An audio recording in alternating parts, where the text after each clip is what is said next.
Na Terra dos Cactos, podcast sobre temas africanos do Jornal Público.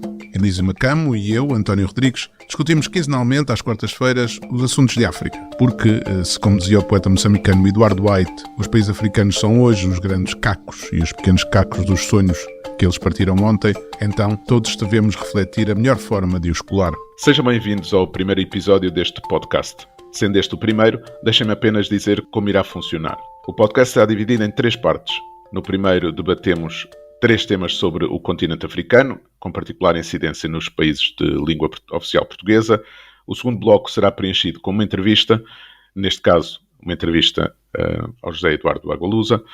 Finalmente, no terceiro e último bloco, damos algumas sugestões de livros ou atividades culturais recentes que vale a pena prestar atenção, sempre com a África como denominador comum. Tendo isso em conta, eu e o Elísio Macamo vamos falar na primeira parte deste primeiro programa das eleições autárquicas em Moçambique, as eleições que foram disputadas no dia 11 de outubro, da situação na Guiné-Bissau e dessa tentativa de aproximação entre Luanda e Bissau, que andam de candeias às avessas desde 2012, e finalmente a tendência de golpes de Estado em África e a possibilidade disso se poder estender no continente, inclusive aos países de língua oficial portuguesa.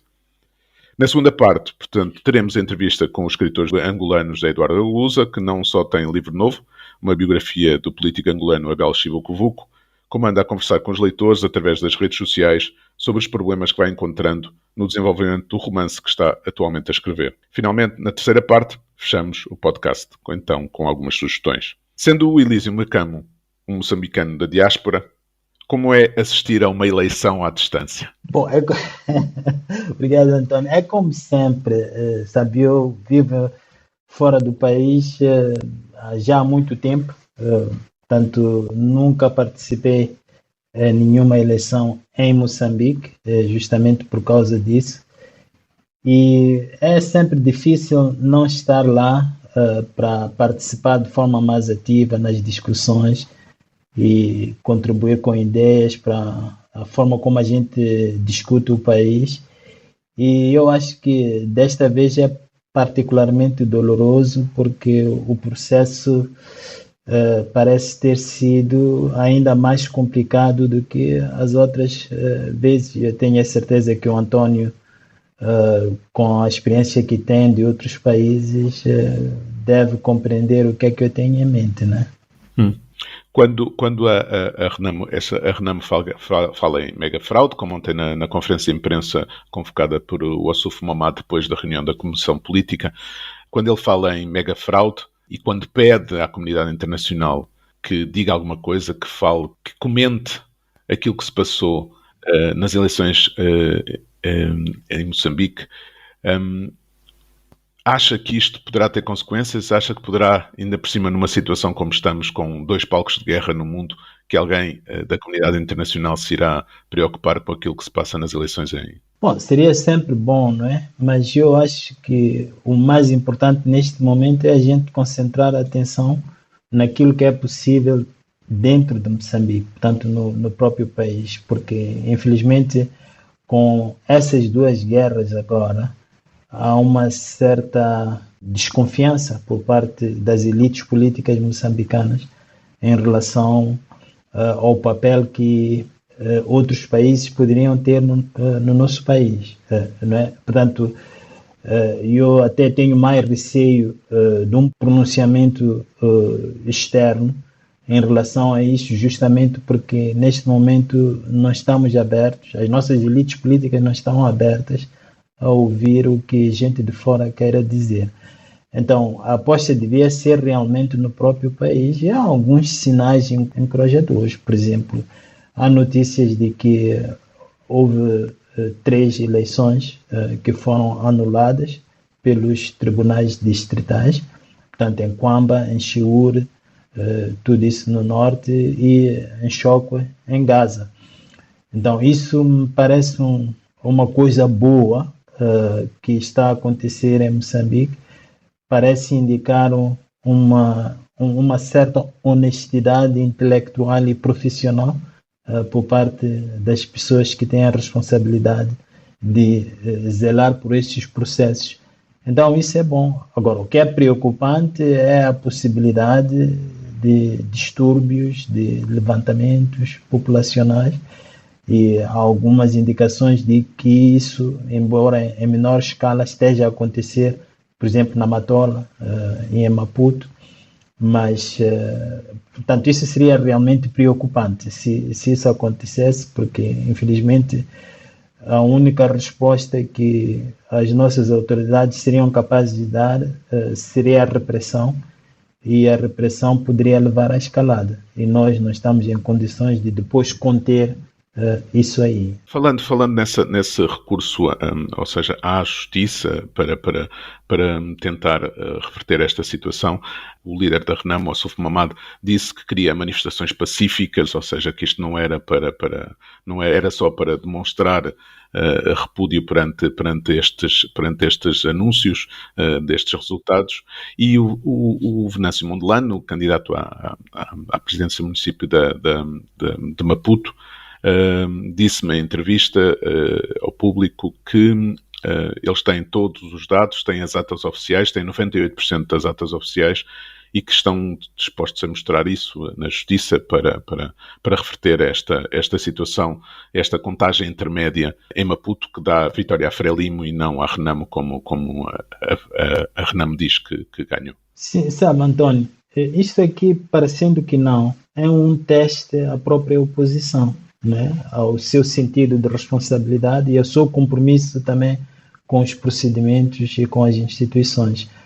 De facto, fiquei agradavelmente surpreendido com a entrevista que o líder da Renamo deu, o Ossuf Mamad, durante a qual ele realmente enfatizou a importância que o recurso à justiça tem para o seu partido.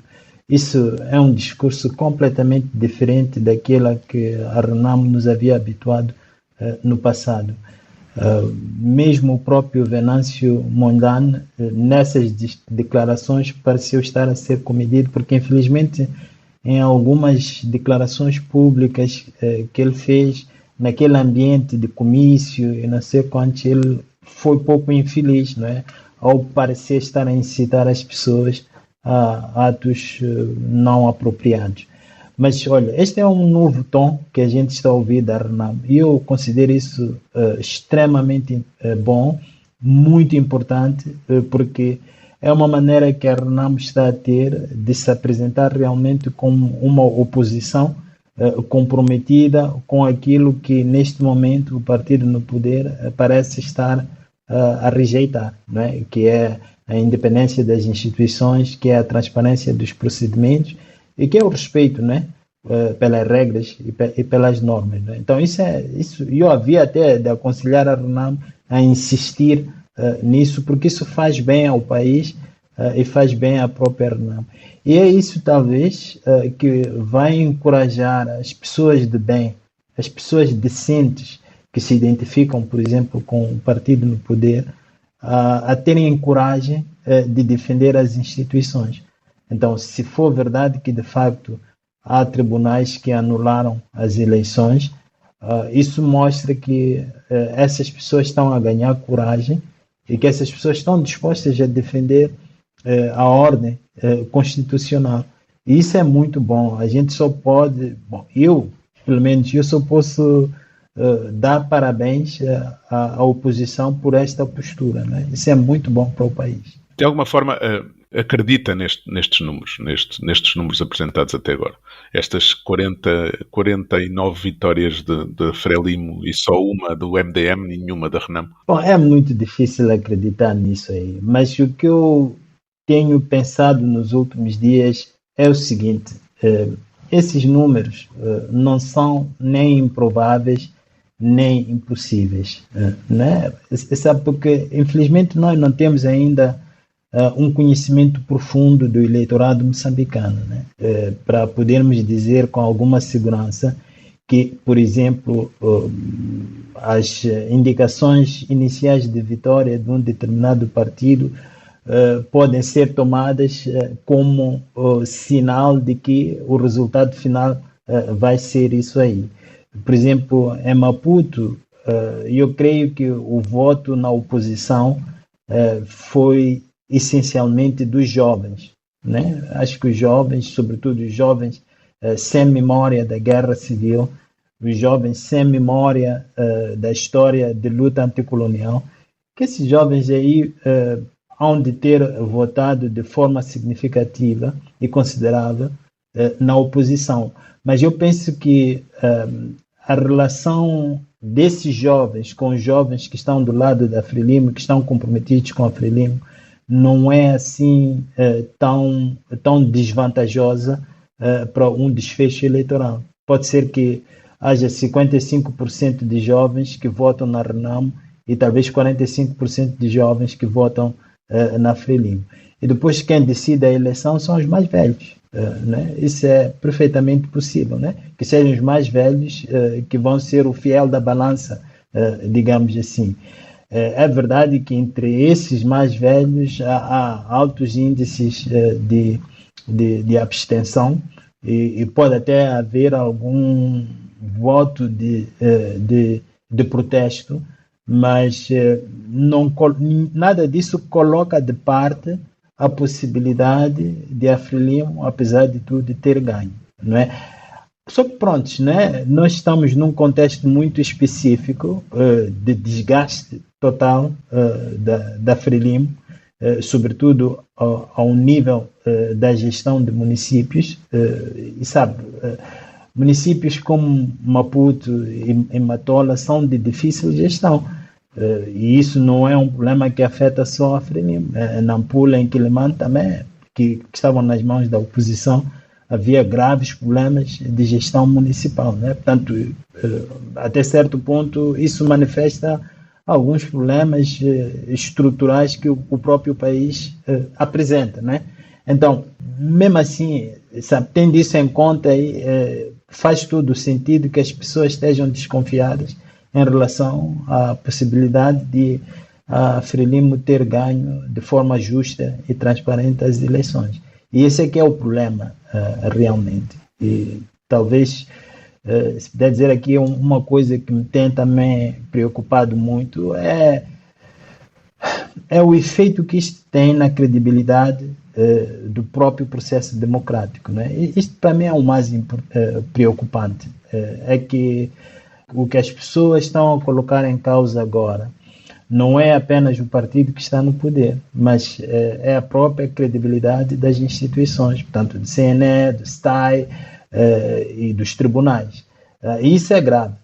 Isso é grave porque depois disso aí é o desastre completo, né? É o recurso possível, potencial, à violência e é, sobretudo, uma situação em que vai ser muito difícil a gente ter uma discussão racional, porque qualquer argumento, entre aspas, vai servir, porque as pessoas não vão estar abertas, digamos assim, a uma discussão racional das coisas, né? Então, sabe, é isso que me preocupa mais, que as pessoas que gerem o país, as pessoas que estão no poder, não estejam preocupadas com a estabilidade do país, ao ponto de, por exemplo, investirem tudo o que for possível investir na credibilização das nossas instituições. E isso é preocupante. Elísio, já esgotámos o nosso tempo para este primeiro tema, mas podíamos continuar por aqui porque o tema interessa-nos aos dois e, portanto, daria para mais. Mas vamos passar já ao nosso segundo tema, esta aproximação deste convite do Presidente João Lourenço ao Presidente da Guiné-Bissau, o Omar Sissoko Embalo, para participar na Conferência de Paz que se vai realizar em Luanda em novembro. Isto é um sinal de que há uma tentativa de aproximação entre os dois países depois da missão angolana, a missão militar angolana ter sido expulsa em 2012 da Guiné-Bissau por causa do golpe? Sim, eu acho que sim. E sabe, nós temos um problema, como é que eu diria isto aqui, no seio dos países de língua oficial portuguesa em África. Nós temos um problema de liderança, entre aspas. Não é que a gente precise de um líder, mas há um certo sentido em que faria bem a esses países terem um país de referência. E por todo o potencial econômico e político que a Angola tem, Angola poderia muito bem assumir esse papel. Então, tudo o que Angola faz no sentido de reaproximação com a Guiné-Bissau, mas também no sentido de um maior protagonismo em relação aos processos políticos nos outros países, em Moçambique, São Tomé, isso sempre tem acontecido, e talvez até certo ponto em Cabo Verde, pode fazer bem a coesão destes países aqui. Claro, naturalmente que quem quer assumir um papel de liderança precisa de ser exemplar, né? E é aí onde nós temos problemas, porque neste momento Angola não é exemplar em relação a tudo aquilo que haveria de dar peso a qualquer papel diplomático que o país quisesse assumir. Mas não há dúvidas de que este é um bom gesto, é um bom passo. Isso mostra que a Angola, reunidas todas as condições, poderia muito bem assumir esse papel. Tendo em conta também a situação na regional, na zona onde a Guiné-Bissau está, não é? Com toda esta sucessão de golpes nessa zona francófona, neste momento, tendo em atenção também a fragilidade política do grande amigo de Embalo, o presidente do Senegal, Macky Sall, não há aqui também uma necessidade da Guiné-Bissau de também ter novos amigos ou de voltar a ter o amigo de sempre para também evitar que, ainda por cima num país como a Guiné-Bissau, com tradição de golpes de Estado e golpes militares, não é uma necessidade também do presidente Embalo de ter também esse amigo angolano para conseguir estabilidade? Sim, pode ser. Quer dizer, há realmente esse risco de que o presidente guineense esteja aberto a esta reaproximação por um cálculo político, né? De pensar que, como Angola também está a ter problemas políticos sérios, portanto, dele encontrar em João Lourenço alguém que possa defender a sua versão de política, né, e de democracia. Pode ser que seja isso aí. Mas sabe, uma coisa que eu sempre achei interessante em relação à Guiné é que, apesar de todas as guerras que o país teve, apesar de todos os golpes que o país teve, é um país que tem duas características políticas que me parecem extremamente interessantes. Uma, a sua capacidade para se recompor e voltar a tentar. Né? Isso é extraordinário. São coisas que nem Angola nem Moçambique têm como experiência. Né? E depois a segunda coisa sobre a Guiné é que tem conseguido fazer a alternância. Né? Tem conseguido fazer a alternância política.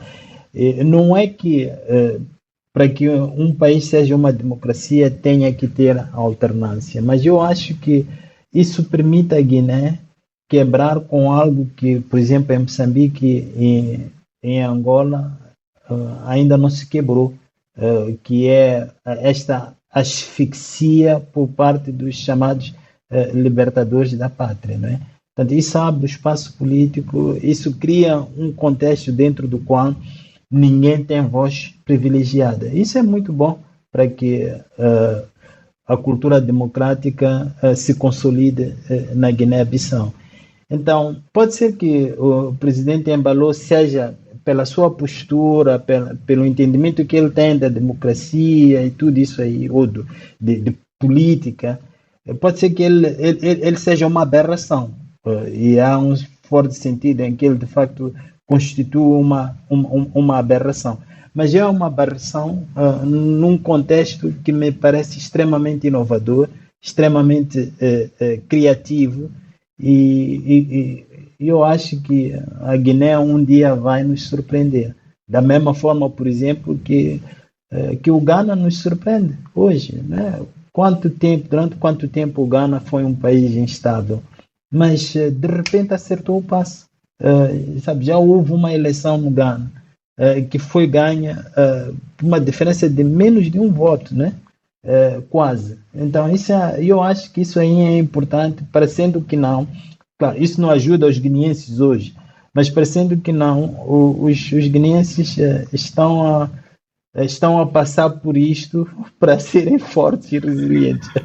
Elise, eu gostava de partilhar consigo esse otimismo em relação à Guiné-Bissau, mas eu acho que os sinais ainda há poucos meses, antes destas últimas eleições, se pensava que o país estava à beira de mais uma guerra civil ou seja, porque quando o presidente disse que não iria aceitar a tomada de posse de um primeiro-ministro do partido que ganhasse o governo, que se fosse Domingos Simões Pereira, que era o líder do PAIGC que acabou por ganhar as eleições, quer dizer, logo à partida isso está a condicionar a democracia. Aliás, tanto Embalo como o seu antecessor, José Mário Vaz, tentaram de todas as formas transformar aquilo que é um presidencialismo não executivo num presidencialismo executivo, ou seja, e portanto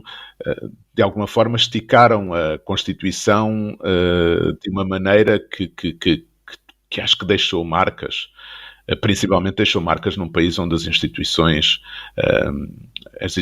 do Estado são muito frágeis. E eu acho, sobretudo, que, para bem dos guineenses, a conjuntura desfavorável da região acabou por ser benéfica. Ou seja, porque, se notar, há uma completa diferença entre o presidente da Guiné-Bissau antes das eleições e o presidente da Guiné-Bissau hoje. Aliás, o MADEM, estranhamente, que é o seu partido, pediu na Assembleia que o Presidente dissolvesse o Parlamento e acabasse com o Governo, quando a Constituição nem sequer lhe permite, ou seja, o Governo está em funções há um mês, ou seja, teria que esperar um ano. E noutra altura, noutra altura o Presidente Embalo haveria de utilizar a palavra bagunça para aquilo que disse Domingos Simões Pereira e pelo facto de ter ele próprio marcado as comemorações dos 50 anos da independência e tudo mais que levou a esta situação. Na verdade, o Presidente Embalo usou a palavra bagunça exatamente para aquilo que o MADEM estava a fazer. Portanto, eu acho que há aqui uma mudança, mas acho que é uma mudança conjuntural que acabou por ajudar os guineenses a que se estabilizasse a situação da Guiné. Acho que é a minha opinião. Infelizmente eu não partilho o otimismo em relação à Guiné. Mas sabe, António, eu sou obrigado, talvez por ser africano, sou obrigado a ser otimista, não é? Eu não posso perder a esperança. Mas também eu acho que há razões fortes para manter este optimismo, não é? Sabe, a primeira razão é que não existe nenhuma lei que nos garanta que tudo vai correr bem só porque nós queremos que corra bem, não é? Então, por causa disso aí, o fato de haver problemas, percalços e não sei quantos neste processo democrático, não devemos nós tirar a conclusão de que está tudo perdido. Pode ser que, de facto, o país precise de aprender. E isso leva a uma segunda razão, né? É que, sabe, se eu fosse um observador da Europa antes da Segunda Guerra Mundial, eu olhasse, não sei, no espaço de 200 anos, olhasse para o que estava acontecendo na Europa, eu também teria muitas dúvidas em relação ao futuro democrático da Europa, né? E pode ser que a robustez da democracia, que não é assim tão evidente hoje, pode ser que essa robustez que as democracias europeias estão a revelar hoje seja o resultado desse processo doloroso de aprendizagem, né? E a Guiné está a mostrar, em minha opinião, que é difícil instalar a democracia, mas, sobretudo, que é preciso passar por certos processos que são dolorosos e, quem sabe, um dia pode vir a dar certo. Tem toda a razão. Já me disseram várias vezes que em África não se podem dar ao luxo de ser pessimistas. Aí o facto de eu ser europeu faz moça. Vamos então entrar no terceiro e último tema, que já vamos telhaçando o tempo, mas pronto, vamos tendo que controlar isto vamos nos próximos episódios, vamos aprender a fazê-lo, que eu acho, e eu começava por aí. Eu tenho esta ideia de que é o facto todos estes problemas que se viram de processos eleitorais, de alterações da Constituição para que os presidentes se mantenham no cargo por mais do que os limites de 2 mandatos, que foi uma tradição que se estabeleceu a partir de determinada altura. Essas manipulações eleitorais também, que favorecem sempre o partido que está no poder, a instrumentalização dos tribunais de forma a que isso se perpetue. Não terá sido tudo isso que fragilizou a democracia em África ao ponto dos golpes militares se voltarem em força e se estar neste momento nesta situação? Para mim, a questão coloca-se de uma forma ligeiramente diferente. E pode parecer estranho que eu esteja a dizer isso aqui. Por exemplo, estes golpes de Estado na África Ocidental estão a mostrar hoje até que ponto os africanos são humanos, né? Até que ponto os africanos são humanos. Porque mesmo em condições diferentes, exemplo, as condições dos Estados Unidos, condições do Brasil, por exemplo, as condições da Índia, que está muito mais próxima de nós do que dos Estados Unidos, em termos de cultura democrática, né? Nós vemos como as pessoas reagem a problemas estruturais, né? E como as pessoas estão preparadas a passar por cima das regras, simplesmente porque não estão a aguentar com uma determinada situação. E como as pessoas são vulneráveis a demagogos, né? E as situações é que criam demagogos. Então, nós em África temos situações que realmente só podem criar demagogos, né? Então, nós temos que tomar isso em consideração. Por isso eu até costumo dizer que, tendo em conta a situação econômica dos países africanos, o que é fascinante de verificar é que não haja mais problemas, né? É que não haja mais golpes em África. Portanto, o golpe, para mim, não é a coisa mais estranha, é a ausência do golpe que é a coisa mais estranha. Mas pronto, a partir daí, para depois a gente ver o que é preciso fazer, explicar exatamente como fazer ou como pensar nas pessoas que têm a responsabilidade de gerir os países de forma mais estável. Isso aí começa a ficar complicado mesmo para os cientistas políticos, né? Mas, por enquanto, eu acho que a única coisa que nós estamos a ver agora é a humanidade dos africanos. Não somos diferentes de ninguém. Em Moçambique e em Angola há toda uma nova geração, que são a maioria dos eleitores neste momento já, que nasceu já bem longe das lutas de libertação, que já não tem nada a ver com elas, ou seja, que já nasceram com o Partido Único, ou já nos primórdios dos regimes multipartidários. Temos esses jovens com força que querem mudança, e aquilo que vem é a continuação dos mesmos partidos no poder, sem que esse desejo de mudança acabe correspondido. Isso também não poderá fomentar em países como Angola e como Moçambique movimentos extrademocráticos para tentar chegar ao poder. Não falamos de golpes, mas de violência para chegar ao poder. Sim, absolutamente. Eu acho que isso aí constitui um fator de peso. Talvez uma outra maneira de colocar a mesma questão seria, ou a mesma problemática seria de dizer que é um problema de narrativas, né? Então, nós temos uma geração diferente, mas a narrativa política não é diferente. E curiosamente, a esse nível, mesmo os partidos de oposição falam a mesma linguagem que os partidos que estão no poder. Portanto, mesmo os partidos que estão na oposição teriam a mesma postura em relação à gestão do poder. E qual é essa narrativa? Infelizmente, um dos aspectos dessa narrativa tem a ver com a vitimização de África, né?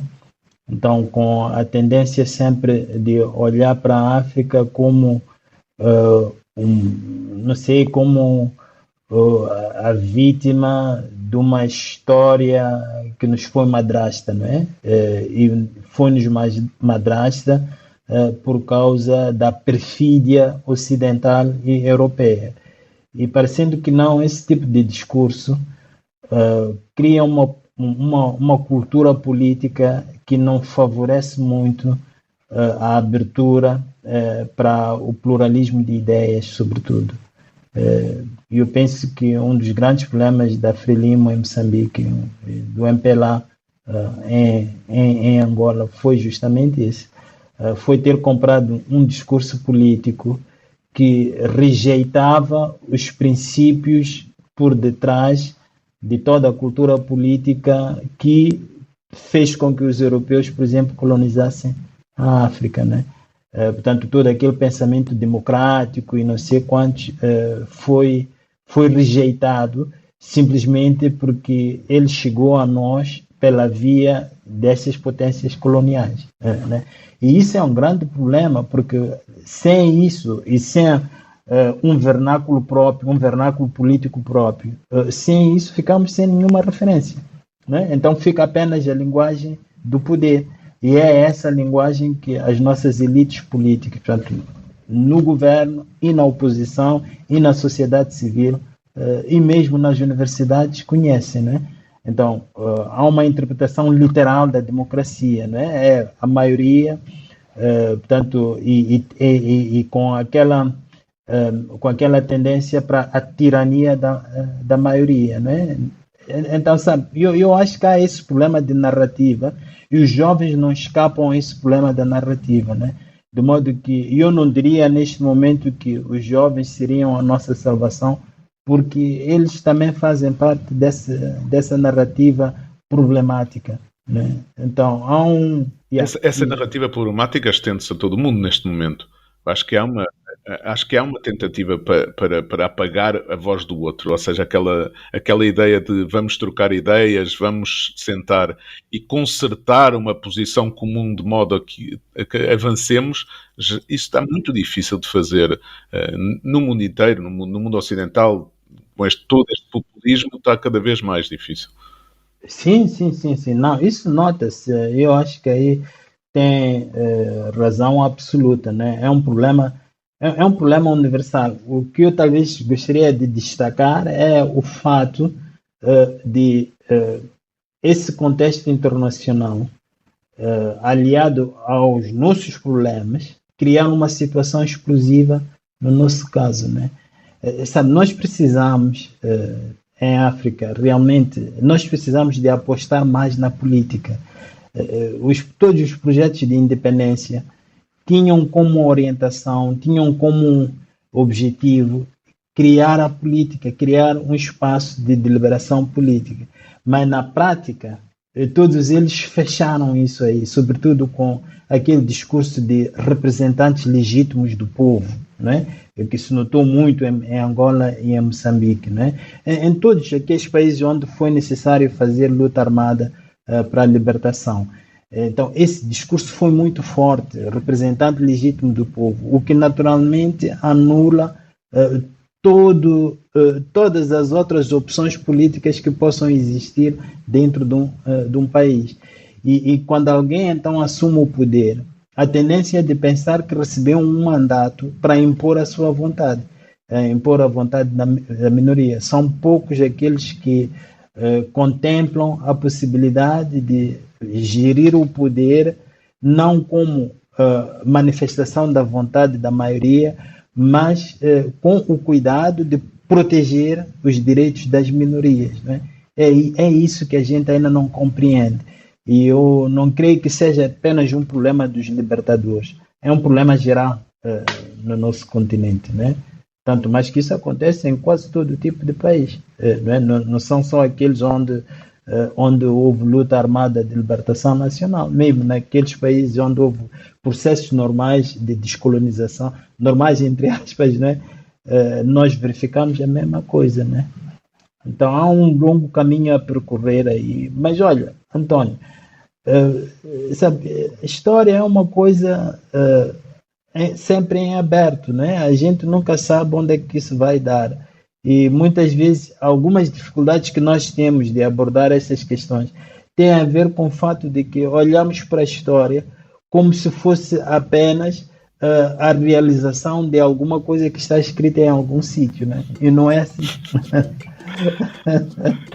Com essa sua frase terminamos então esta primeira parte. O que faz um bom azeite? Sabe como escolher? Venha descobrir e explorar este produto tão importante da nossa gastronomia na Escola do Gosto. Dia 25 de novembro no Porto, venha provar e aprender com Ana Carrilho, Edgardo Pacheco e o chefe André Cabrita. Os lugares são limitados. Inscreva-se já em público.pt. Bem-vindos à segunda parte deste podcast, deste primeiro episódio de Na Terra dos Cacos. Temos como convidado nesta segunda parte o escritor angolano José Eduardo Agualusa, que tem um novo livro, desta vez uma biografia de um dos mais importantes políticos de Angola, Abel Chivucovuco, o antigo conselheiro político de Jonas Savimbi. A viver há alguns anos na ilha de Moçambique, habituado a circular pelo quadrilátero irregular Portugal, Brasil, Angola, Moçambique, Agualusa vem de há um tempo esta parte dialogando com os seus leitores através do Instagram, para falar das dúvidas, problemas e inquietações que se vão levantando durante o processo de escrita do seu novo romance, que tem por título provisório O Mestre dos Batuques. Mas antes de irmos a esses dois temas, gostaria de começar por perguntar, fazendo a ponte com um dos temas de que falámos, eu e o professor Elísio Macamo, durante a primeira parte deste podcast, se acompanhou as eleições autárquicas em Moçambique, à distância, e o que é que lhe apraz dizer sobre o que se passou? Acompanhei, eu sou um observador externo, mesmo quando estou dentro, mesmo a viver na ilha, né? Os resultados, o problema de falar das eleições é que ainda não há resultados oficiais, não é? E ainda pode, quer dizer, presume-se, por exemplo, que a oposição ganhou na capital do país, mas não se sabe ao certo. Portanto, é um pouco difícil falar dessa maneira. Na ilha de Moçambique, onde eu vivo, é certo que a Frelimo ganhou. E, no caso, foi um bom resultado, porque a Renamo não esteve bem durante este tempo na administração da cidade, que não é muito difícil de administrar, mesmo tendo, enfim, mesmo sendo um partido de oposição e, portanto, não podendo contar muito com o apoio central. Mas acredito que com a Frelimo, com esta pessoa, concretamente, estará melhor entregue. Agora, presume-se que a Frelimo terá perdido ainda em Nampula. Essa aí, se confirmar que perdeu em Nampula e na capital, em Maputo, aí é uma derrota muito grande. Uma coisa seria perder em Nampula, mas ganhar em Maputo ou o contrário, não é? Mas perder nas duas cidades, isso é um mau indício para as presidenciais, por exemplo, não é? Significa que a Frelimo terá de repensar toda a sua maneira de agir e terá de conseguir reinventar-se até as eleições presidenciais, porque está numa situação muito desconfortável, é o que isto quer dizer, não é? A minha pergunta ia mais no sentido da campanha e não dos resultados, porque como ainda não há resultados, era mais a campanha. Como é que viu esta campanha das autárquicas, que se fala que teve menos violência, que teve menos incidentes, mas que continua a ter aquela marca de que a possibilidade de fraude e a possibilidade de haver adulteração de votos? Sim, Moçambique está mais avançado democraticamente em relação a Angola, na medida em que tem estas eleições autárquicas que nós não temos, não é? Portanto, o poder local é muito importante. E tem tido eleições de forma regular, enfim, sempre com acusações de fraude, mas A verdade é que os partidos da oposição têm vindo a governar cidades desde há muito tempo, não é? E algumas de forma sistemática, à Beira, não é? Por exemplo. Então, e no caso da ilha de Moçambique, onde eu vivo, muda. Normalmente muda. A cada eleição muda. Então, isso é muito bom sinal. É um sinal de que, com todos os problemas que o país enfrenta e enfim, não tendo uma democracia ainda de qualidade, mas eu acho que já se pode falar na existência de uma democracia em Moçambique. Não é? Frágil, mas vai funcionando. Não é?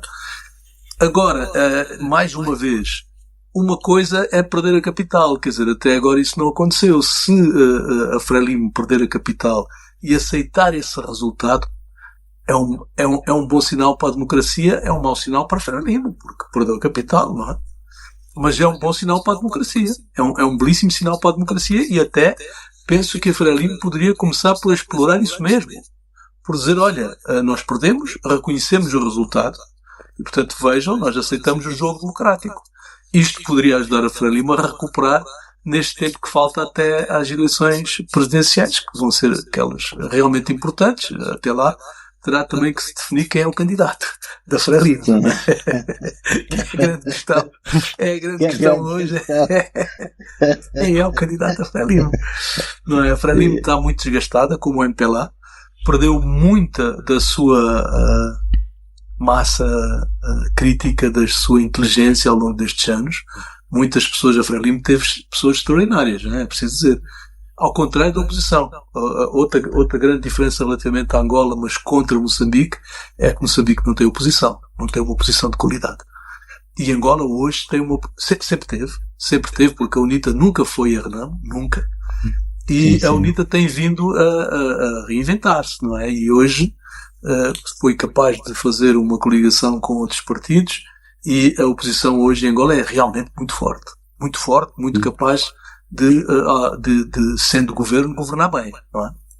E com a Renamo, eu acho que poucas pessoas acreditam nisso, infelizmente, não é? A Renamo não conseguiu sofisticar-se, não conseguiu transformar-se num verdadeiro partido capaz de disputar o poder com a Frelimo. Portanto, a Frelimo tem estado isolada. É muito mau. Eu acho que uma democracia também se mede, a qualidade de uma democracia mede-se pela qualidade da oposição.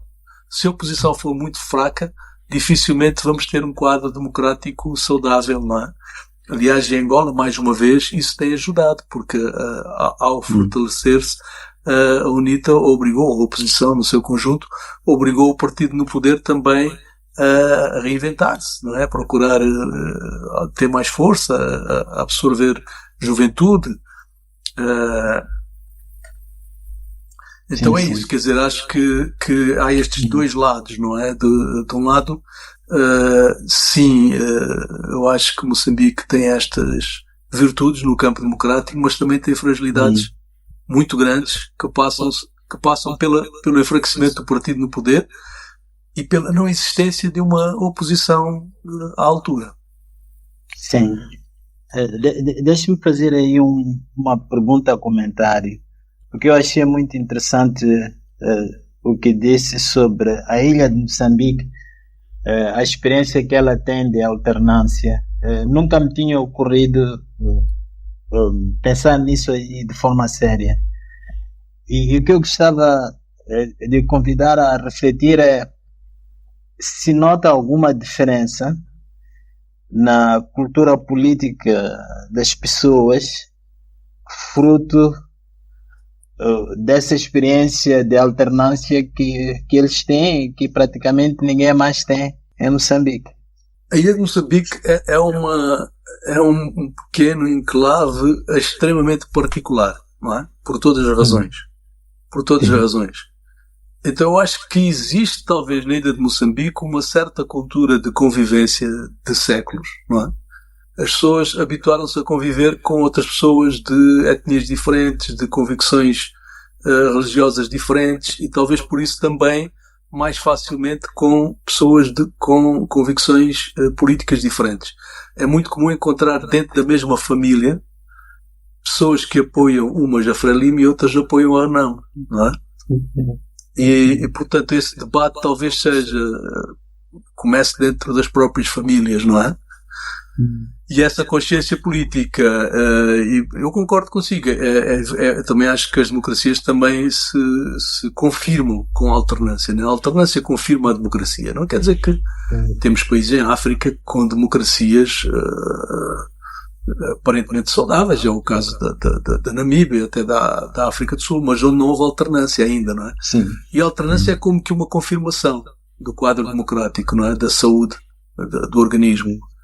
E no caso da ilha, de facto, isso acontece com regularidade, sim. E, portanto, a sensação que eu tenho, mas como eu disse, eu sou um observador, alguém que está ali, mas está de fora, não tenho conhecimento interior. Então, mas a sensação que eu tenho, de facto, é que as pessoas são bastante críticas em relação a quem está no poder e são capazes de perceber se está a governar mal ou se está a governar bem, porque sentimos diretamente. A ilha também é uma coisinha muito pequenina, são 15 mil pessoas e, portanto, se o governo é mais ou menos, sente-se. Se o governo é mau, sente-se. Se algum dia tivermos um bom governo, que ainda não aconteceu, também vamos sentir rapidamente, não é? Portanto, qualquer pessoa percebe, não é? O interesse. Depois aquilo, vamos dizer, que replica aquilo que acontece ao nível mais elevado, acontece ali a um nível pequenino, não é? Se a pessoa tem tendência de ser arrogante, aquele pequeno poder vai-lhe dar mais arrogância. Se a pessoa for uma pessoa humilde, simples, capaz de ouvir o outro, etc., o poder não a transtorna, não a transforma, não é? Isso é muito interessante. Falando, já que o tempo vai-se rapidamente, falando diretamente do novo livro, desta biografia do Abel Chivucovuco, a iniciativa de escrever o livro partiu dele ou partiu de si? Não, partiu de uma série de conversas que fomos tendo ao longo do tempo, não é? Do meu interesse por escrever, do interesse dele em que alguém escrevesse. E portanto, o livro surgiu de uma série de entrevistas que eu fui fazendo com ele ao longo de 3 anos e depois de entrevistas que fui fazendo com uma série de outras pessoas, não é? E também de uma investigação grande, até histórica, porque o livro tem vários registros, né? Tenta harmonizar vários registros. Um registro, por vezes, quase ficcional, né? É como se fosse um livro de aventuras. Pode ser lido como um livro de aventuras, porque o Abel teve uma vida extremamente aventurosa, não é? Depois tem uma parte quase ensaística, que é a parte mais histórica, onde eu me debruço um pouco sobre o reino do Bailundo. O Abel tem raízes reais, portanto é descendente de algumas das figuras mais importantes que governaram o reino do Bailundo, que é bom dizer foi independente até ao início do século XX. Portanto, ao contrário do que aconteceu em Luanda, os luandenses foram colonizados pelos portugueses durante 400 anos. Mas atenção, as pessoas no Planalto Central não foi isso que aconteceu. A presença colonial foi muito no espaço, no tempo, durou muito pouco. Aproveitando aquilo que disseste, o trabalho desta biografia também permitiu que te lançasses no próximo livro, neste romance que tem a ver exatamente com o reino do Bailundo? Sim, vamos dizer, ao estudar, enquanto estava a escrever a biografia do Abel, acabei por encontrar uma série de temas e de histórias que me interessava trabalhar. E, portanto, estou a trabalhar agora num romance que começa por ser uma ficção histórica, é mais complicado do que isso, e que começa exatamente no reino do Bailundo naquela época, não é? É uma época em que, porque as pessoas não têm muito essa noção, não é? As pessoas têm uma noção um bocado a preto e branco de que os portugueses chegaram, conquistaram, tomaram tudo. Não foi assim, não é? Os portugueses foram obrigados a negociar. E realmente até a destruição do reino do Bailundo, qualquer comerciante português que quisesse negociar tinha que ter a autorização do rei. Não se passava nada ali sem a autorização do rei. Quando os portugueses chegaram, já encontraram as missões protestantes americanas e canadianas instaladas, então já vão encontrar, inclusive, uma população alfabetizada que falava bem inglês, não é? Enquanto os portugueses que chegam são invariavelmente analfabetos, pessoas com muito pouca, vamos dizer, bagagem cultural, muitos deles criminosos, pequenos criminosos que haviam sido degradados para Angola, que era quem chegava a Angola, não é? Eram sobretudo degradados, uns por razões políticas, a maioria por delitos comuns, por pequenos delitos.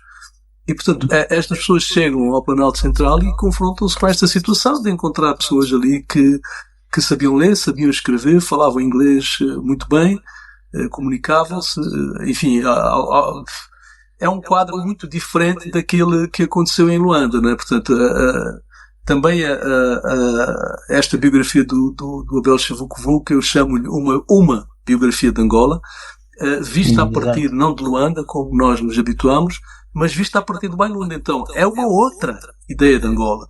É uma outra história, completamente diversa.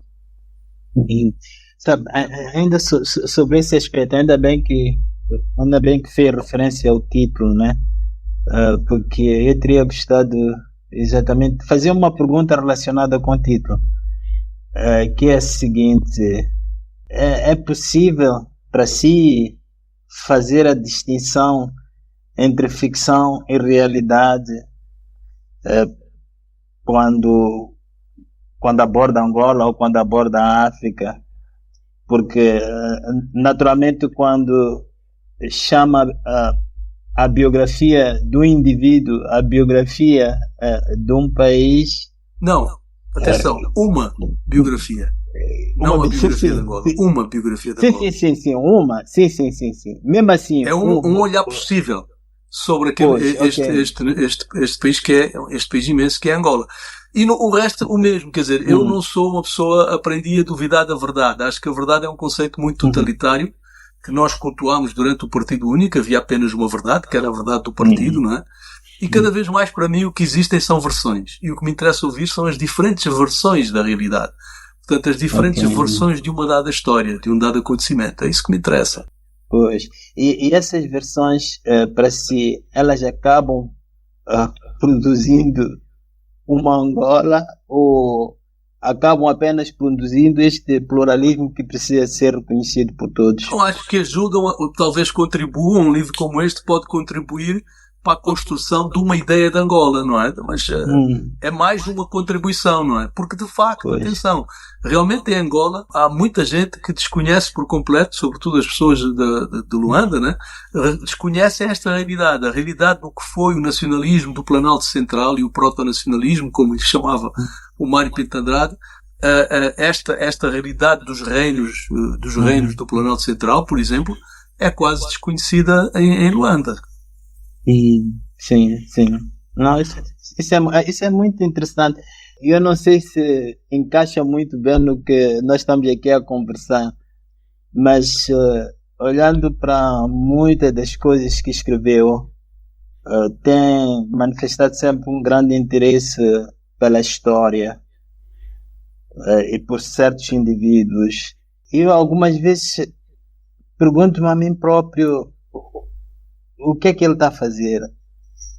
Ele está a reproduzir alguma coisa que existe aí, ou ele está à procura de si próprio, como angolano? Sim, é uma boa pergunta.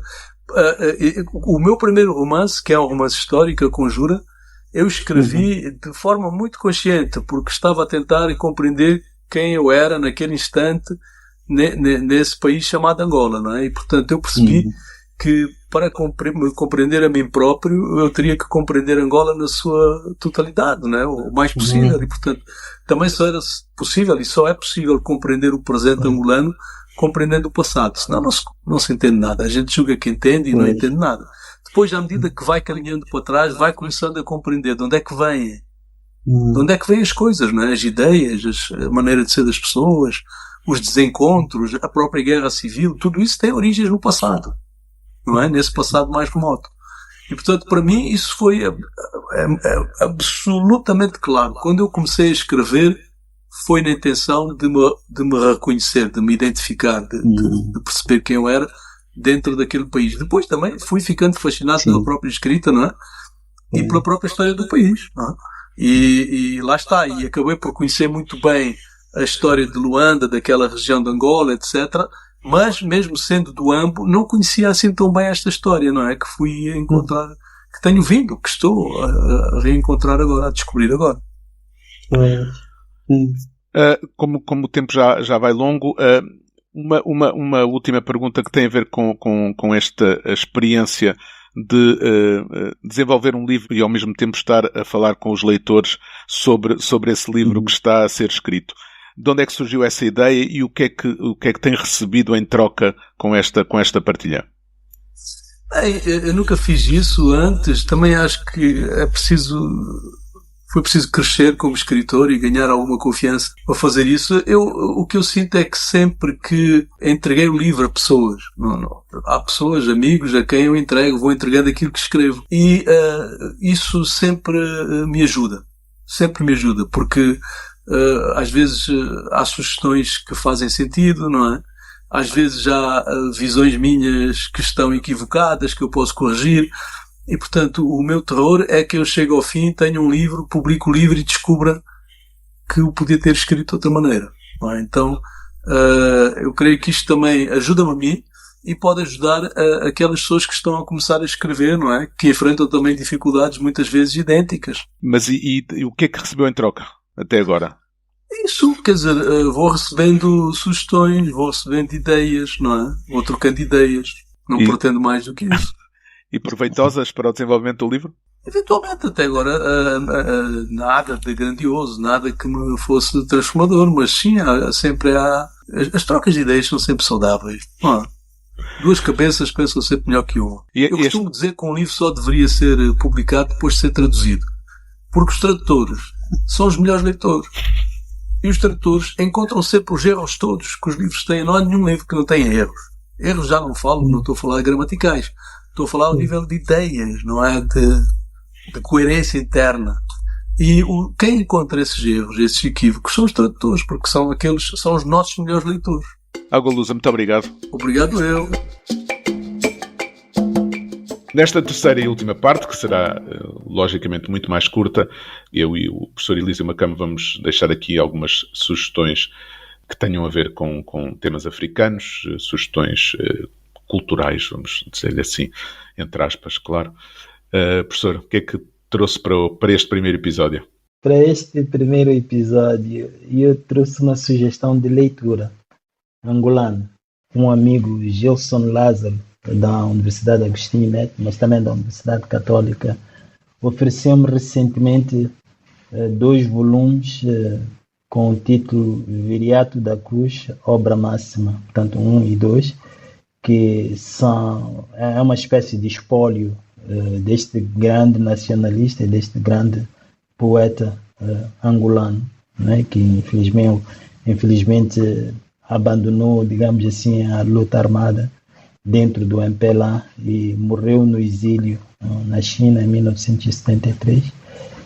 E eu acho este documento muito interessante, tanto são cartas pessoais, são textos de reflexão que ele produziu, e tudo isso aí quem organizou foi também um amigo angolano, já foi meu colega em alguns projetos de pesquisa, o Nelson Pestana.